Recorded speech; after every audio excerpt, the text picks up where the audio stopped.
After Napoleon Bonaparte led the French in war, defeating the Austrians in a battle at Marengo in Italy's Piedmont region in the 1800s, he asked his chef to prepare or create a special dish. Since they were far away from the supply wagons, they had to hunt for provisions in the ravaged countryside. The scouts managed to come up with a scrawny chicken, some crayfish, 4 tomatoes, 3 eggs, and some mushrooms. And Napoleon is said to have been delighted with the dish that was created or invented with these foods. You are welcome to Farmers Weekly. This time around, our searchlight will be thrown at the CSIR's Food Research Institute, which specializes in mushroom production. Worldwide, there are many types of mushrooms, some of which are edible and others poisonous. The ones flagged as poisonous goes by the names deadly dapperling, the Podostroma conundami, the Aminata species, also known as the destroying angels, the autumn skull cap, the web caps or the continarius species, the Conocybe filaris, and the Aminata phalloides, also known as the death cap. Their negative impact varies and ranges from kidney and liver damage, diarrhea, vomiting, hypothermia, convulsions, stomach pains, peeling skin, and delirium. Some of the 7 dangerous species of mushroom have similar appearance as the many acceptable ones. Effects may be latent upon ingestion, sometimes showing the symptoms after days. They cause multiple organ failures and fatalities. That is why, when unsure, you must consult food safety regulatory bodies for assistance. The deadly 7 species out of some 10,000 species of mushrooms on planet Earth must not be consumed or you sign your death warrant. It is important to draw this line at this stage so that the narrative subsequent to this, where research scientists will come up with exposition on what constitutes acceptable mushroom that can end up in our cooking pots, will be taken seriously by viewers of this program. We play a very critical role in the food quality and food safety on our markets. And to this effect, we have, like you said, we have industry working very, very closely with us. I should have mentioned that we have accredited labs. We have the microbiology lab that is accredited to the South African National Accreditation System. And we have methods that when you go through our system with our accreditation, your products are accepted worldwide because it's got international recognition. The same with the chemistry. So like we were talking about toxins in foods that can affect our final intake. We have the mycotoxin lab that deals with various mycotoxins like the aflatoxins and pathogen, among others. And so what we do actually is to test your food. This is the CSIR Food Research Institute of Ghana, where 2 types of mushroom are cultivated for supplies to outgrowers and for training purposes. Mushrooms are grown on any agricultural waste by the Ghanaian scientists. These include sawdust, rice husks, plantain waste, and banana waste. Any agricultural waste that is cellulose-based. Cellulose is anything woody. The CSIR Food Research Institute of Ghana organizes 2 training events in mushroom production every year. What is commonly called mushroom is actually referred to by scientists as edible fungi. This brings to mind the 2 types of mushroom of interest to the Institute. Nutritional mushrooms, the commonest of which is the oyster mushroom in normal dyes. Medicinal mushrooms are those that contain active compounds that either target illnesses or boost human immune systems. Mushroom is low in calories, contains no fat, and it is gluten-free. It is, however, rich in fiber and unsaturated fatty acids. It is also loaded with nutrients such as vitamin B, selenium, copper, and potassium. As a result, mushroom is used in controlling many disorders, including arthritis, allergies, bronchitis, and cancers.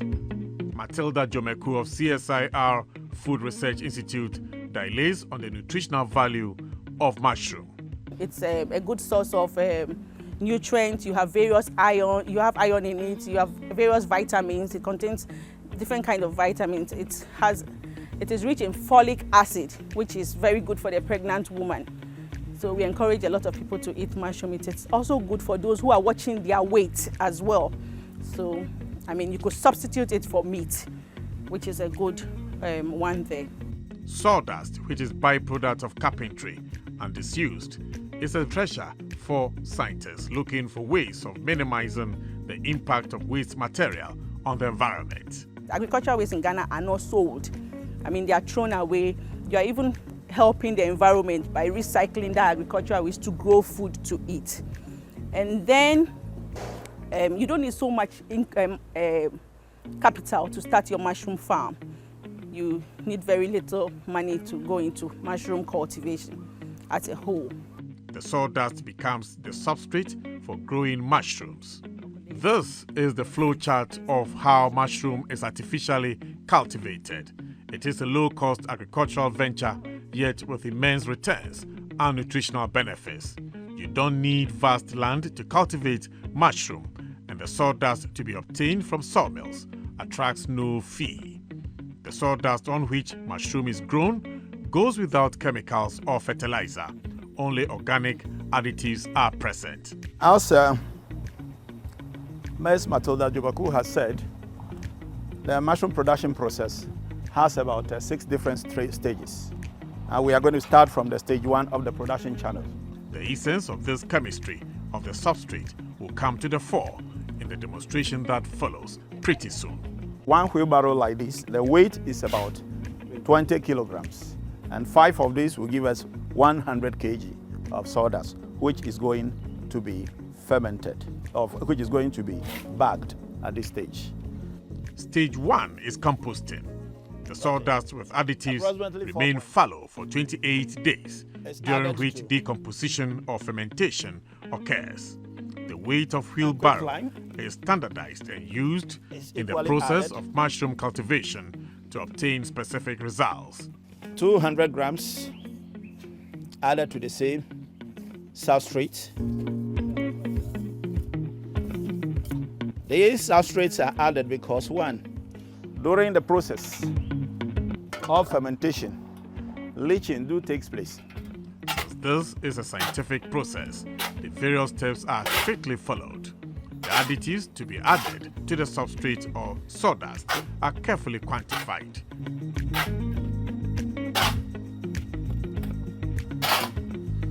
During the process of fermentation, nutrients in the sawdust are used up by microorganisms which facilitate the fermentation. Thus, the organic additives becomes a replacement for the lost nutrients. The mixing process, and we are going to continue with the next step by bagging it. The mixture of components in the sawdust is followed by bagging in polypropylene material.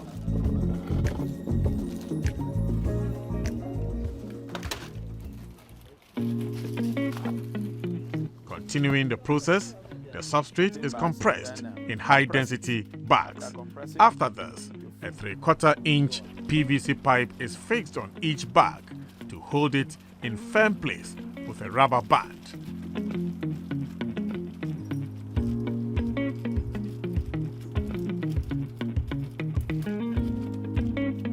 The compost bags are ready for sterilization, a process to weaken or kill microorganisms which may arise to compete with the mushrooms for nutrients. Sterilization is basically the process by which we use water in these drums to steam, free steam these bags. So if you look at this drum, we have a wooden rack that separates the water from the main bags that we are packing on top. So these bags are loaded on top of the rack, the water below the wooden rack, and on top of the rack we pack or we arrange the compost bags. This is to be sterilized at a temperature of 100 degrees. After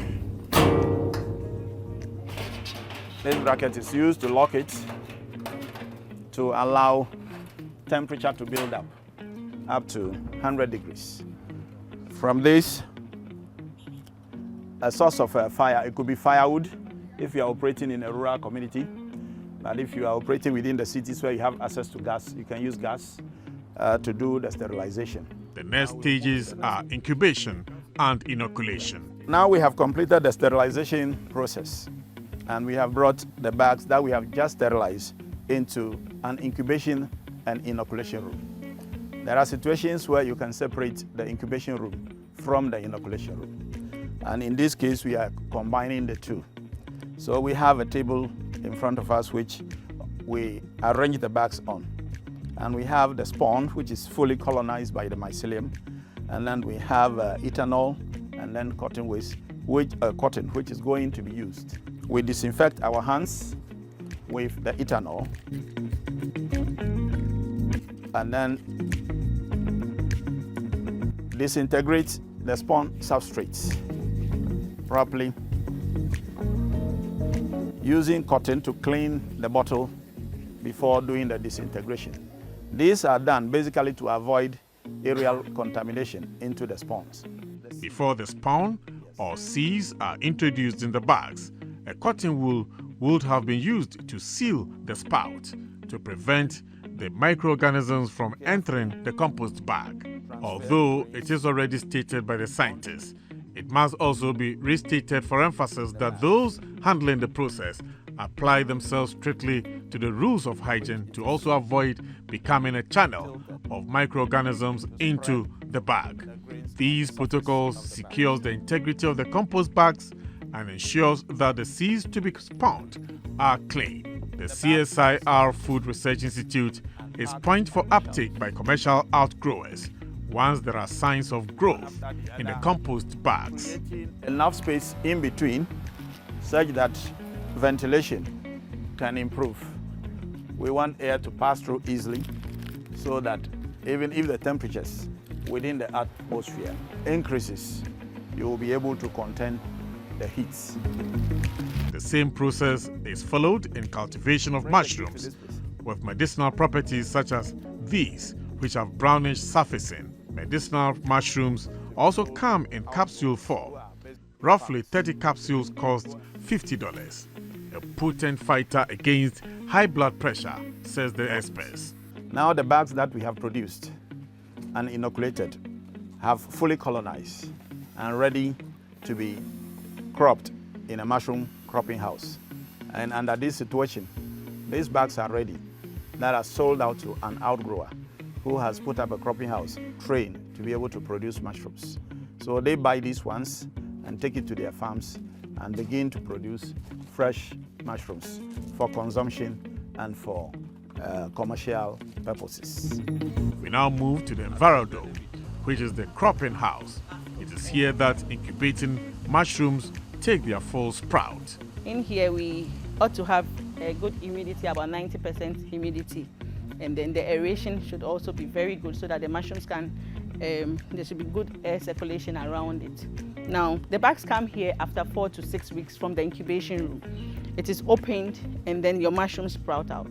Out of one bag of compost, you are expected to have 250 to 300 grams of fresh mushrooms in one life cycle. Now, how to identify a ready mushroom is to look at the edge of each cap. If the edge of one of the cap is curvy, zigzag kind of, then it's ready for harvest, regardless of the others. Gentle pulling of matured mushrooms from the bags is advised. So as you pull it out, you have your 2 harvesting bowls and your knife with which you cut the attachment of the sawdust into one and your fruit body into the other. Good. You don't use a knife to cut the fruit body on the bag. No, that is not done. You pull out gently. The mushroom spawn is developed by CSIR Ghana, but how it is done is a trade secret.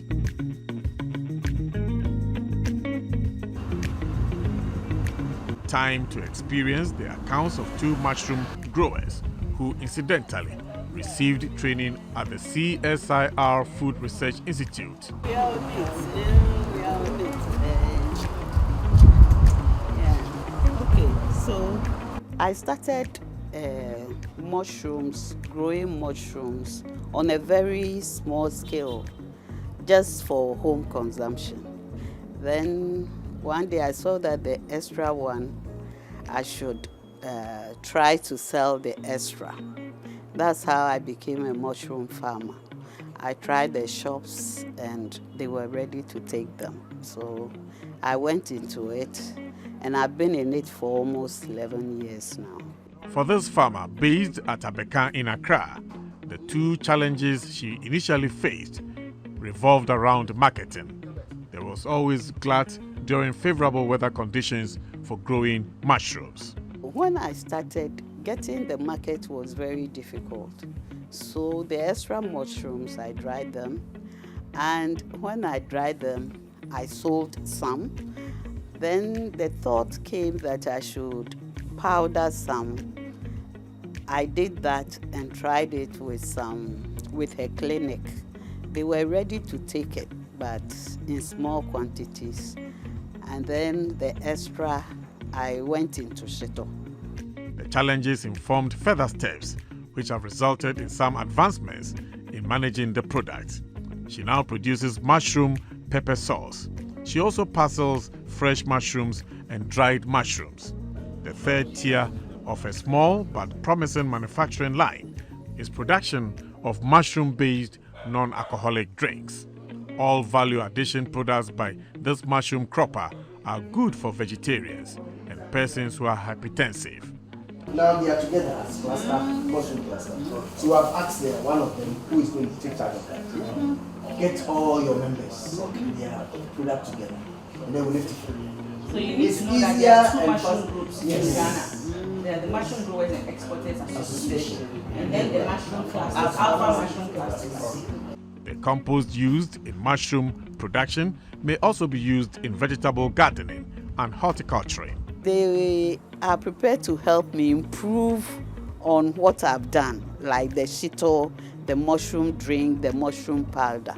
But I am the one who doesn't have I don't have the funds to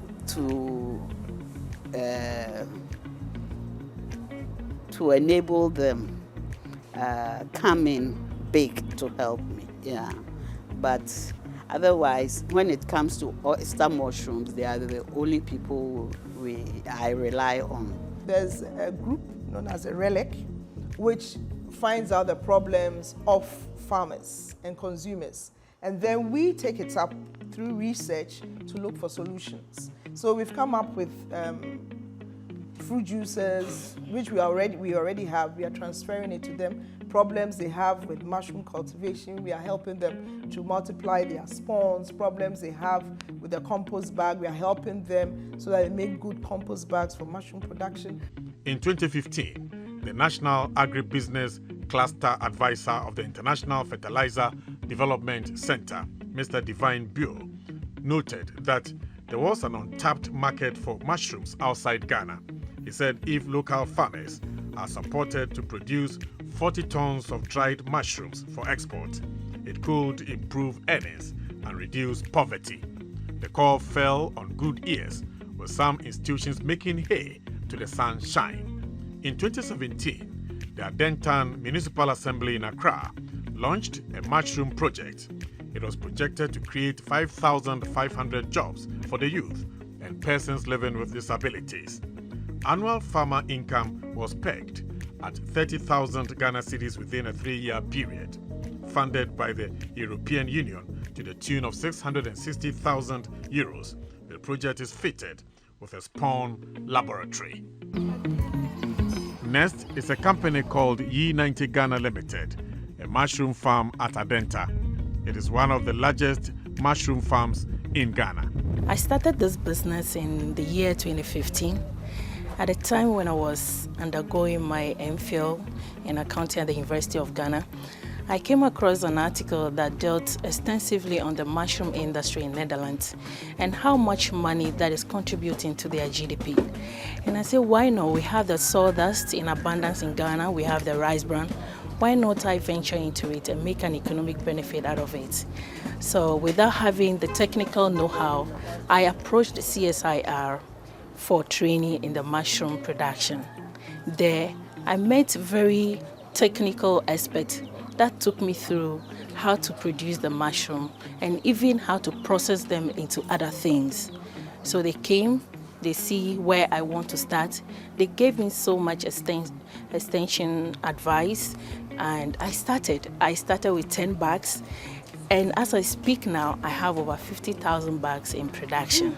I'm so happy that I went to CSIR. I thank them for giving me the support and also the technical advice that made me have a very good yield at my difficult times. From a modest scale, this mushroom cropper has extended her farm to become one of the largest in Ghana. Afafe Fue was a special guest at some regional Farmers' Day events in recognition of her exploits. The Food Research Institute of CSIR Ghana tracks all its trainees to ensure that they keep to agronomic practices. We keep them abreast with the technologies, because in most cases, most of them do forget the important agronomic practices. So when we go to them, we identify this, and then we organize top-up courses for them, or refresher courses, where they come in through their groups, the mushroom clusters or the Ghana Mushroom Association. They come in as a group, and then we train them on this to remind them of the important practices, important agronomic practices they need to do to enhance their farms, to get good yields, as well as to make their farms move forward. It is advised or recommended that one should never buy dirty and smelly mushroom. It should be spotless, and keeping mushroom in paper bags is the best form of storage. The triumph of many a culinary presentation has been attributed to the selection of the sauce. Mushroom is important to the extent of becoming almost indispensable in continental cuisines. The Italians, the French, the Spaniards, the English, the Americans, the Chinese, the Japanese, and other traditions all love to see mushrooms in their dishes. As a substitute for meat, mushroom may also be used as kebabs.